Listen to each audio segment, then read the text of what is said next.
नमस्कार शेतकरी बंधूंनो, मी पुष्पक आप्पाराव बोथीकर, कृषी विज्ञान केंद्र गडचिरोली, डॉक्टर पंजाबराव देशमुख कृषी विद्यापीठाअंतर्गत आपल्या ज्या कृषी विज्ञान केंद्राद्वारे शेतकऱ्यांना मार्गदर्शक आणि वेगवेगळ्या प्रक्षेत्र भेटी आणि कीड आणि रोगाचं आपण निदान करत असतो.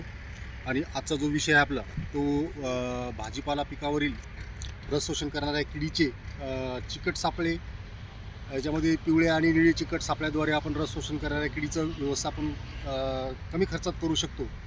तर याच्यामध्ये आपल्याला आज बघू शकतो की आमच्या कृषी विज्ञान केंद्र परिसरात आपण भेंडीची लागवड केलेली आहे आणि भेंडीच्या लागवडीमध्ये आपण निळे आणि पिवळे चिकट सापळे आपण बघू शकता. निळे आणि पिवळे चिकट सापळे आपण आणि पांढरे चिकट सापळे आपण लावलेले आहेत. तर या चिकट सापळ्याद्वारे आपल्याला भेंडीवरील रस शोषण करणाऱ्या किडी ज्या आहेत त्यांचं व्यवस्थापन करण्यासाठी आपल्याला चांगला म्हणजे कमी खर्चात आपल्याला याचं व्यवस्थापन आपण करू शकतो. त्यानंतर आपण भेंडीवर जर पाहिलं तर येलो व्हेन मोझॅक हा जो डिसीज आहे, रोग आहे, तर या रोगाचं सुद्धा आपल्याला व्यवस्थापन या चिकट सापळ्याद्वारे करता येऊ शकते. तर याच्यामध्ये आपल्याला सहज पाहिलं आपण तर भेंडीवर येणारे जे मावा आणि तुडतुडे ही जी कीड आहे, या किडीमुळं पानाचा रस शोषण केला जातो आणि त्यामुळे आपल्याला भेंडी पिवळी पडते, पाने वाळतात, फळांची साईजसुद्धा कमी होते.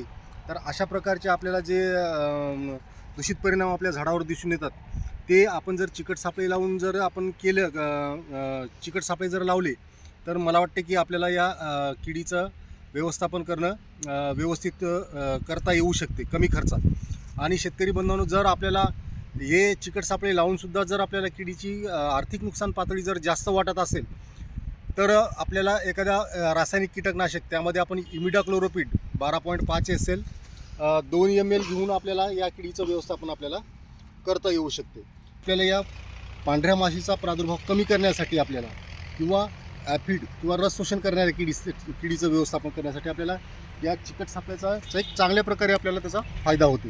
तर शेतकरी मित्रांनो, आपण कोणतेही भाजीपालावर्गीय पिके घेतावेळी जसं आपण याच्यावर पाहत आहे, इथं चिकट साप, इथं जर बारीक याच्यात बघितलं आपण तर या भेंडीवर आपल्याला कुठे छोट्या याचे अंडी दिसतात कुठे कुठे.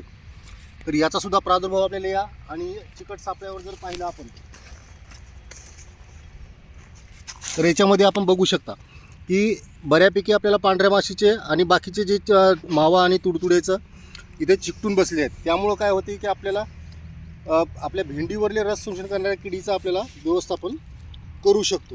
तर शेतकरी मित्रांनो, आणखीन तसेच त्याबद्दल आपल्याला जर आपल्या शेतामध्ये जर निमॅटोडचा जर सूक्ष्मकृमीचा जर प्रादुर्भाव असेल तर आपल्या झेंडू पिकाचे आपल्याला इथे लागवड करणं गरजेचं आहे. झेंडू पीक हे आपल्याला ट्रॅप क्रॉप म्हणून जर वापरलं आपण तर याचा फायदा आपल्याला सूक्ष्मकृमीचं व्यवस्थापन करण्यासाठी सुद्धा होऊ शकतो. तर शेतकरी मित्रांनो, आजच्या माझ्या ह्याच्यात मी आज असं शेतकऱ्यांना आमच्या कृषी विज्ञान केंद्राच्याद्वारे सांगू इच्छितो की भाजीपाला वर्गीय पिकामध्ये आपल्याला चिकट सापळे म्हणजे याच्यामध्ये पिवळ्या आणि निळ्या चिकट सापळ्याचा वापर करावा. धन्यवाद.